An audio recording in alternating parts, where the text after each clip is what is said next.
ಎಲ್ಲಿ ಹೋದೆ? ಇಂತಹ ದೊಡ್ಡದಾದ ಅನೂಚಾನ ಪರಂಪರೆಯಿಂದ ಬಂದಂತಹ ಸನಾತನ ಸಂಸ್ಕೃತಿ, ಎಂಥ ಧರ್ಮ, ಎಷ್ಟು ದೊಡ್ಡದಾದಂತಹ ಶಕ್ತಿ ಇದೆ, ಎಷ್ಟು ಉದಾತ್ತವಾದ ವಿಚಾರಗಳಿದೆ. ಅಂತಹ ಮಹಾಭಾರತದ, ರಾಮಾಯಣದ, ಭಾಗವತದ ಸರ್ವಮೂಲ ಗ್ರಂಥಗಳ ಮೇಲೆ ಬಿದ್ದ ಧೂಳಿಯನ್ನು ಝಾಡಿಸುವುದಕ್ಕೆ ಗತಿ ಇಲ್ಲ ಇವತ್ತಿನ ಮಾಧ್ವರ ಮನೆಗಳಲ್ಲಿ.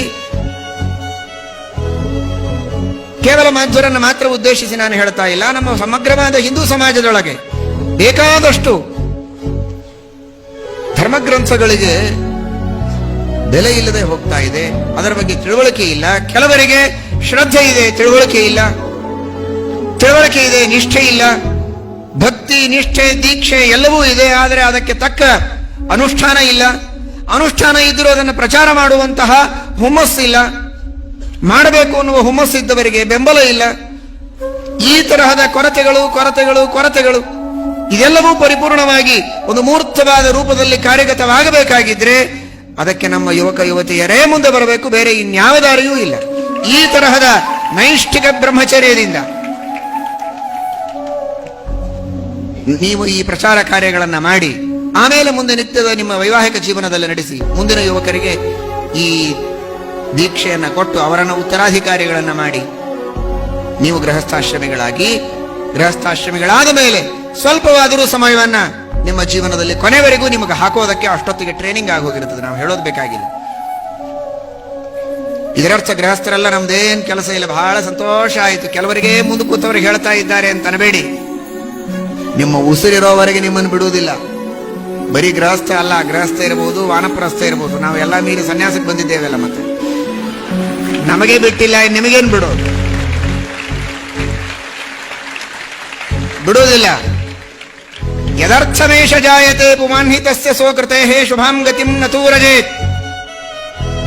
ಎಲ್ಲಿಯವರೆಗೆ ನಿಮಗೆ ಶ್ವಾಸೋಚ್ಛ್ವಾಸ ಇದೆ ಅಲ್ಲಿಯವರೆಗೆ ನೀವು ಯಾವ ಕಾರಣಕ್ಕಾಗಿ ಭೂಮಿಯ ಮೇಲೆ ಬಂದಿದ್ದೀರಿ ಆ ಕೆಲಸ ಪೂರ್ಣವಾಗಿಲ್ಲ.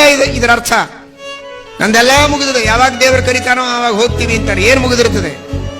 ಏನೇನೇನೇನೂ ಮುಗಿದಿರೋದಿಲ್ಲ. ಮಕ್ಕಳ ಮದುವೆ ಒಂದು ಮಾಡಿದ ಅಂದ್ರೆ ಮುಗಿದೋಯ್ತು. ಇಷ್ಟು ಸಲುವಾಗಿ ನೀವು ಹುಟ್ಟಿದ್ಯಾ ಮಹಾರಾಯ? ಯಾರೋ ಮಾಡ್ತಿದ್ದೀರಲ್ಲೋ, ನಂದೆಲ್ಲ ಮುಗಿದಿದೆ ಅಂತಂತಾನೆ.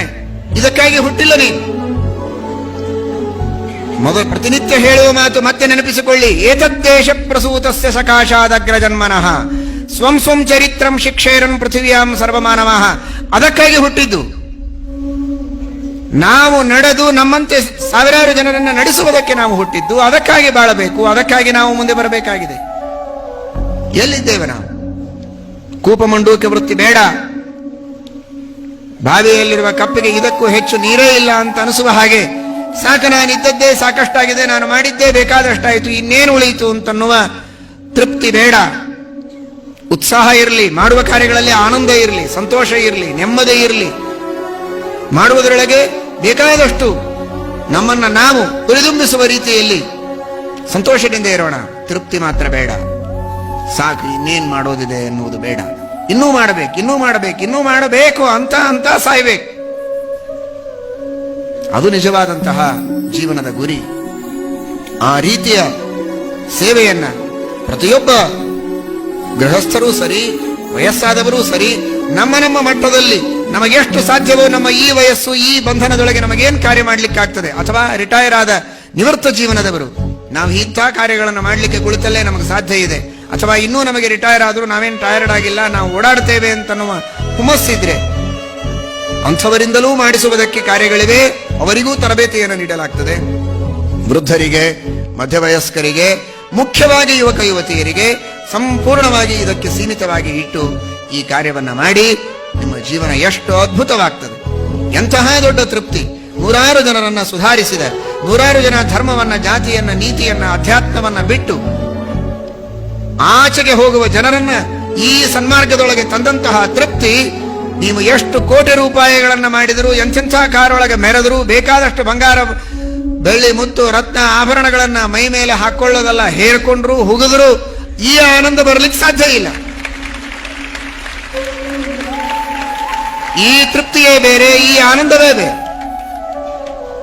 ಬಂಗಾರ ಅಲ್ಲ, ಅದಕ್ಕಿಂತ ಕೋಟಿ ಕೋಟಿ ಕೋಟಿ ಪಟ್ಟು ಮಿಗಿಲಾದ ಅಪಾರವಾದಂತಹ ಕ್ರಿಯಾಶಕ್ತಿ, ಕರ್ತೃತ್ವ ಶಕ್ತಿ, ಇಚ್ಛಾಶಕ್ತಿ, ಮೇಧಾಶಕ್ತಿ ನಮ್ಮೆಲ್ಲರಲ್ಲಿ ದೇವರು ಭಾರೀ ಬೆಲೆ ಬಾಳುವ ವಸ್ತುಗಳನ್ನು ಕೊಟ್ಟಿದ್ದಾನೆ. ಕಾಲದಿಂದ ತುಳಿದು ಹಾಳು ಮಾಡ್ತಾ ಇದ್ದೇವೆ ಅದನ್ನು. ಏನೂ ಕಿಮ್ಮತ್ತಿಲ್ಲದೆ ಇದ್ದ ಹಾಗೆ ಯಾವುದಕ್ಕೋ ಮಾರಾಟ ಮಾಡಿಕೊಳ್ತಾ ಇದ್ದೇವೆ. ಯಾರು ನಮ್ಮನ್ನ ಸಂಪೂರ್ಣವಾಗಿ ನಿರ್ಮೂಲನೆ ಮಾಡಬೇಕು ಮಾನಸಿಕವಾಗಿ ಅಂತನ್ನೋದಕ್ಕಾಗಿ ಇನ್ನೂ ಪ್ರಯತ್ನ ಮಾಡ್ತಾ ಇದ್ದಾರೆ. ಒಂದು ದಿನ ಆಳಿ ಹೋದರು, ಕೆಲವು ವರ್ಷಗಳವರೆಗೆ, 100 ವರ್ಷ, ಏನೋ 50 ವರ್ಷಗಳ ಹಿಂದೆ ಸ್ವಾತಂತ್ರ್ಯವನ್ನು ಪಡೆದಿದ್ದೇವೆ ಅಂತ ಸಂತೋಷ ಪಡುವುದರೊಳಗೆ ಮಾನಸಿಕವಾಗಿ ಸಂಪೂರ್ಣ ಇನ್ನೂ ತಮ್ಮ ದಾಸ್ಯದೊಳಗೆ ಇಟ್ಟುಕೊಳ್ಳಬೇಕು ಅಂತ ಪ್ರಯತ್ನ ಮಾಡುವ ಪಾಶ್ಚಾತ್ಯರ ಅನುಕರಣೆಯನ್ನು ಮಾಡಿ ಅದನ್ನೇ ಪ್ರಚಾರ ಮಾಡಿ ಅದಕ್ಕಾಗಿ ನಮ್ಮ ಮನಸ್ಸನ್ನ, ನಮ್ಮ ಶಕ್ತಿಯನ್ನ ಮಾರಿಕೊಂಡಿದ್ದೇವೆ.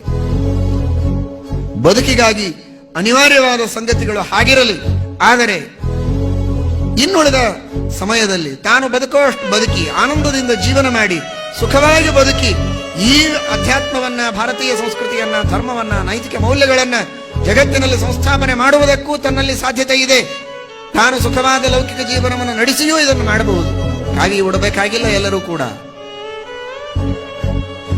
ದಂಡ ಹಿಡಿಯಬೇಕಾಗಿಲ್ಲ. ಆದರೆ ಇದನ್ನ ಮಾಡೋದೇ ಇಲ್ಲ ಅಂತನ್ನುವ ಔದಾಸೀನ್ಯವನ್ನ ತೊರೆದರೆ ಸಾಕು. ಇದಕ್ಕಾಗಿ ಸಮಯವನ್ನು ಹಾಕಿದರೆ ಸಾಕು. ಈ ನಿಟ್ಟಿನಲ್ಲಿ ಆಲೋಚನೆ ಮಾಡಿ, ಗಂಭೀರವಾಗಿ ಆಲೋಚನೆ ಮಾಡಿ